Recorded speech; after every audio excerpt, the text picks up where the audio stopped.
My wife said. He only calls me babe to annoy you. Then I walked into the restaurant and found her holding his hand across the table. I left before she saw me.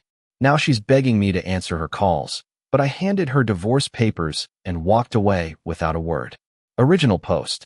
I, 38 male, had been with Priya, 36F, for 11 years. Married for 7 of them. We met at a pottery class she dragged me to because she said I needed a hobby that wasn't spreadsheets. She wasn't wrong.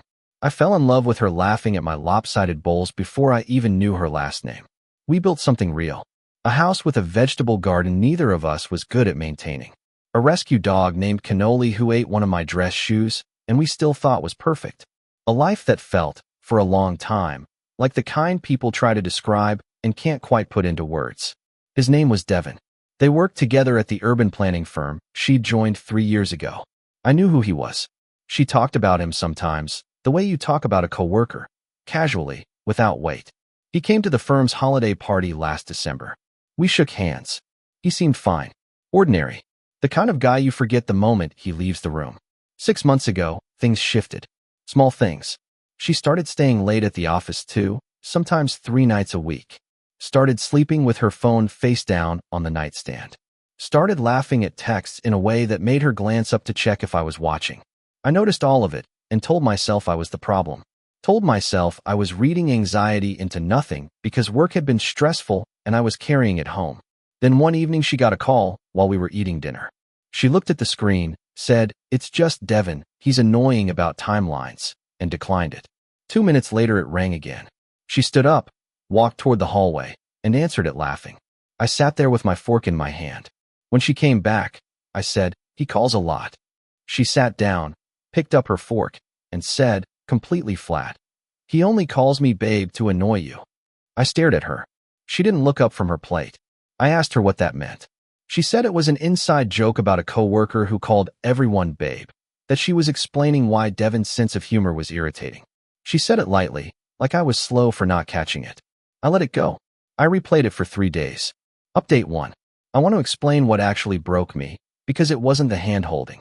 The hand-holding was just the confirmation. The thing that broke me happened the Thursday before, when I found a dinner reservation on our shared calendar that she hadn't told me about. She used our shared calendar for everything. Dentist appointments, her mother's birthday, Qley's vet visits. We'd set it up years ago to stay coordinated because we both traveled for work sometimes. She'd gotten lazy about it. Or maybe she'd just stopped caring whether I saw. The reservation was at Merch, a Kashmiri place in the neighborhood we'd talked about trying for a year. Table for 2. 7:30. Her name on the booking. She told me that Thursday she had a work dinner. Client thing. Boring. She said, "You'd hate it." I didn't say anything about the reservation. I drove to Merch at 7:45. Parked across the street. Sat in my car and stared at the entrance for about 10 minutes trying to talk myself out of going in, telling myself there was still an explanation that made sense. Then I walked in.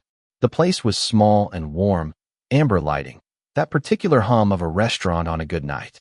The host was moving toward me, and I was scanning the room already, and I saw them at a table near the far window. Priya had her hair down, which she only does when she's trying. She was leaning forward across the table. Their hands were linked in the center of it, fingers overlapping, the way you hold hands with someone when you're past the point of pretending. She was smiling. Not the smile I'd watched across 1,000 dinners. Something open and soft and offered entirely to him. I stood there for maybe 4 seconds. Then I turned around and walked back out. The host called after me, "Sir, do you have a reservation?" And I kept walking. Got to my car. Sat in the driver's seat for a long time without starting the engine. Qley was home waiting. That's the thing I kept thinking about. Qley needed to be walked. I drove home. Fed him. Walked him. Came back inside. Sat on the kitchen floor with him for a while because the couch felt too much like ours. She came home at 10:15. Kissed me on the cheek and said the client dinner ran long. Asked if I'd eaten. I said yes. She went to wash her face and I listened to the water running and thought, she doesn't know I was there. She doesn't know I watched the whole thing in 12 seconds. She doesn't know I've been sitting in this kitchen for 2 hours with our dog trying to figure out who I've been living with. I didn't sleep.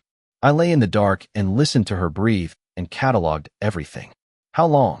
What she knew I'd believe. Whether any of the late nights were real. Whether the comment about Devin calling her babe was a slip or a test or something she said just to watch my face.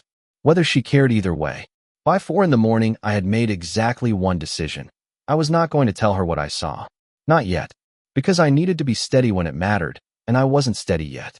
Update 2. I called my brother Rakesh the next morning from my car in the parking garage at work. Told him everything.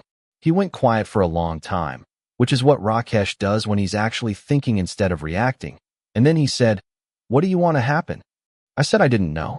He said, "Yes, you do. You just don't want to say it out loud yet." He was right. I already knew.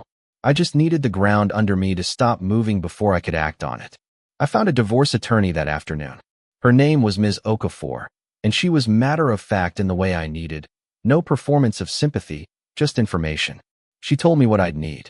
She told me what I'd want to document before Priya had any reason to move money or change accounts. She told me to act normal and give nothing away until the paperwork was ready.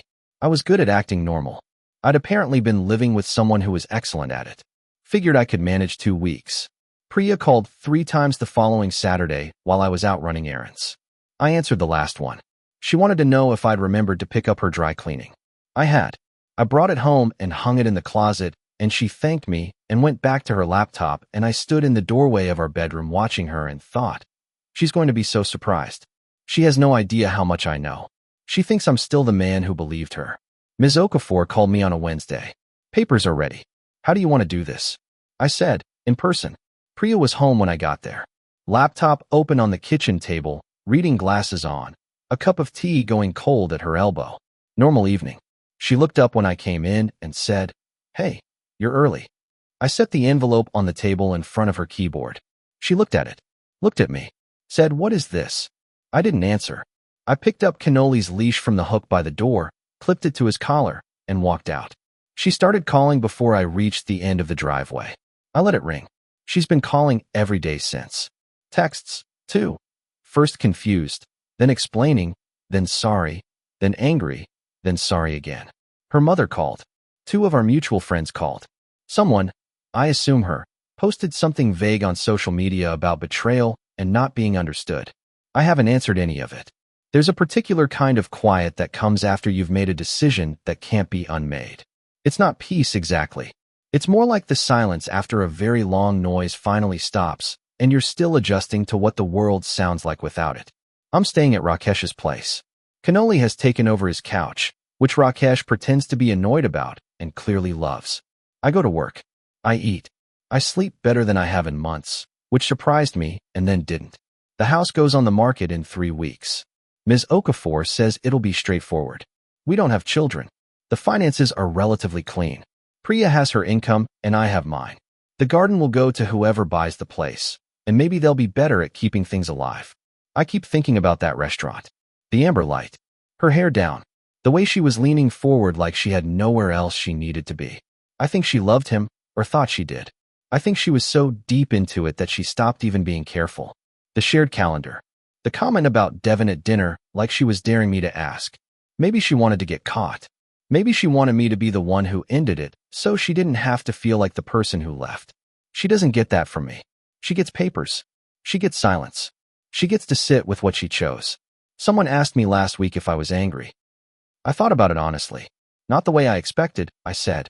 There was a night, maybe the second night at Rakesh's, when I was angry in the hot, stupid way. Pacing his spare room at 2 in the morning going over every lie, wanting to call her and say all of it. But that passed. What replaced it was something colder and cleaner. Not hatred, more like clarity. The kind that only comes when the last version of yourself that still hoped for a different explanation finally lets go. She called again this morning. I watched the phone ring. Then I took Qley out for his walk. The neighborhood was quiet, that thin early light that makes everything look like it's still deciding what kind of day to be. He found a particularly interesting patch of grass, and I stood there waiting, listening to the birds, thinking about nothing in particular. It's strange what survives. The dog, the morning walks, the version of yourself that's still standing after you find out who you were actually living with. That version is doing okay.